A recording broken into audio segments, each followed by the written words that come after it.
Kemarin temanku bilang kalau nanti aku jadi ibu, mending di rumah aja. Katanya kalau cewek sibuk di luar rumah bisa berantakan. Emang gitu ya, Kak?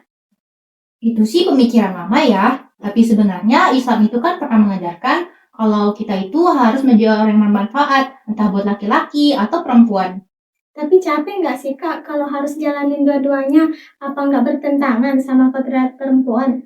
Enggak juga kok, karena kan urusan rumah tangga itu harus dikerjakan bersama, nggak cuma perempuan aja. Kamu juga punya hak buat belajar dan punya cita-cita, jadi kesetaraan itu nggak cuma buat jadi laki-laki, tapi bagaimana cara kita berkembang. Oh, berarti aku bisa ya jadi dokter, tapi tetap jadi ibu yang baik. Bisa dong, malah bagus. Yang penting kita bisa jaga keseimbangan. Oke, Kak.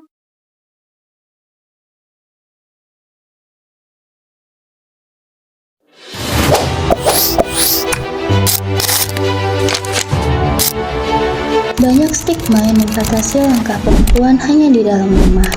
Namun, benarkah Islam membatasi potensi tersebut? Mari kita bedah peran perempuan dalam ranah publik dan domestik melalui perspektif Islam yang progresif.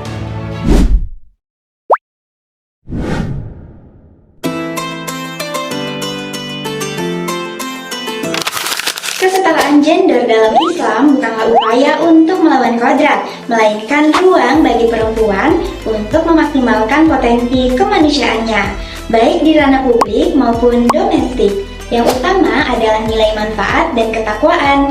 Keteladanan ini telah dicontohkan langsung oleh Rasulullah Shallallahu Alaihi Wasallam dalam hadis ke-69 Kitabul Adab Sahih Al-Bukhari.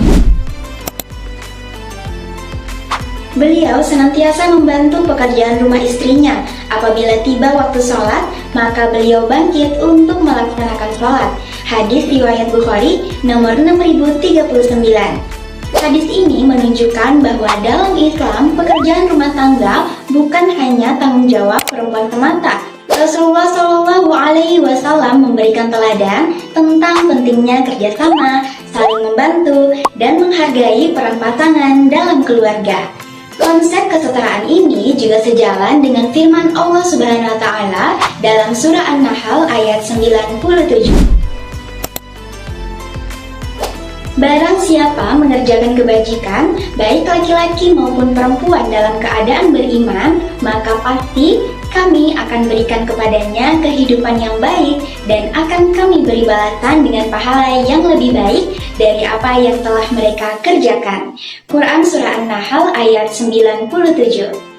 Ayat ini menegaskan bahwa Allah Subhanahu wa Ta'ala memberikan kesempatan yang sama kepada laki-laki dan juga perempuan untuk memperoleh pahala, kemuliaan, dan kehidupan yang baik melalui amal saleh dan keimanan, tanpa membedakan jenis kelamin.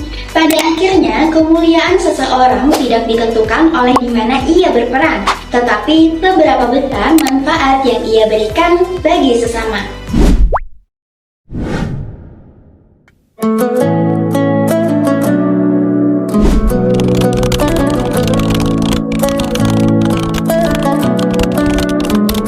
Ibu, kan seringkali masyarakat itu menganggap bahwa tugas di rumah itu hanya kewajiban perempuan saja. Nah, sebenarnya bagaimana sih Islam memandang pembagian peran antara laki-laki dan perempuan dalam kehidupan sehari-hari? Lalu, benarkah ada batasan antara soal siapa yang harus di dapur dan siapa yang harus di luar? Gitu ya, pertanyaannya ya? Iya. Sebetulnya kalau dalam agama Islam itu tidak ada batasan. Laki-laki ya, seorang suami juga peran utama juga di dalam keluarga harus saling bantu-bantu gitu. Terus nggak ada istilahnya cuci baju harus seorang ibu, enggak ya, semua itu harus saling kerjasama gitu. Lalu, bagaimana dengan perempuan yang ingin mengajar karya atau aktif di masyarakat? Apakah Islam juga memberikan peran bagi perempuan untuk berperan di ranah publik, Ibu?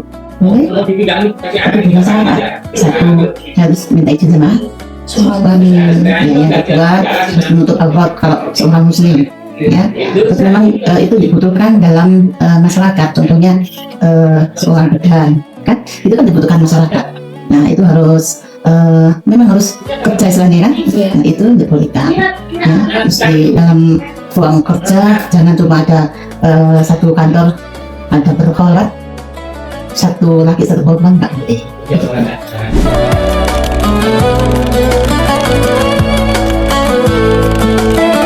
Nah, ibu kan sekarang punya kesibukan di luar rumah seperti bekerja, tetapi juga mengurus keluarga. Nah, menurut ibu tantangan paling berat apa saat menjalani program itu sekaligus? Tantangan, Mbak. Kalau dipikir itu tantangan terberat kita, apalagi seperti saya sebagai wanita karir yang bekerja juga di luar sebagai guru, kemudian juga di satu sisi saya sebagai istri. Tantangan terberatnya sebenarnya tentang waktu ya, berbagi waktu dan juga tenaga. Dimana kalau saya sudah bekerja, pulang kerja siang sampai rumah sudah capek, sudah lelah. Belum lagi mikir bagaimana kerjaan di rumah sebagai istri, misalnya saja harus menyiapkan makanan untuk malam keluarga ya. Jadi itu kadang saya juga kurang fokus untuk membagi waktunya sebenarnya. Itu yang kita Coba. misalnya ya.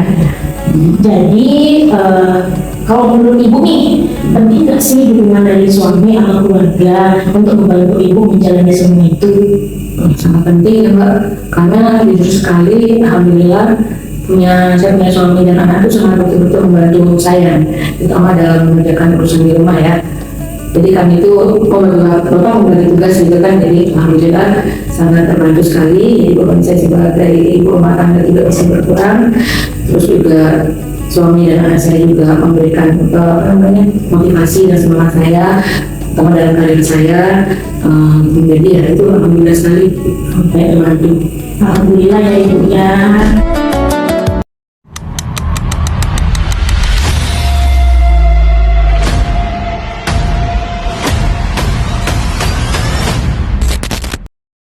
Berdasarkan temuan observasi dan wawancara yang kami lakukan, ajaran Islam sejatinya tidak memisahkan secara tegas mana urusan laki-laki dan mana urusan perempuan.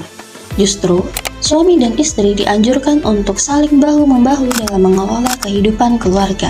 Di sisi lain, Islam tidak menutup pintu bagi perempuan yang ingin berkontribusi di dunia kerja maupun di kehidupan sosial, selama tetap berpegang pada prinsip-prinsip seperti restu suami, menutup aurat, dan menjaga batasan pergaulan. Meski begitu, menjalani dua peran sekaligus bukanlah hal yang mudah. Tantangan soal waktu dan energi kerap menjadi beban tersendiri bagi perempuan. Karena itulah, kehadiran dukungan dari suami dan orang-orang terdekat menjadi sangat berarti, agar perempuan merasa memiliki sandaran dalam setiap langkahnya. Kesetaraan bukan berarti menjadi sama persis secara biologis, melainkan memiliki kesempatan yang sama untuk berbuat baik. Islam hadir untuk memuliakan perempuan, bukan untuk membatasinya. Gender bukanlah pembatas untuk berkarya. Mari bangun masyarakat yang adil sejak dalam pikiran. Kami dari kelompok 1, Saya Mulydia Eka Puji Tunestami.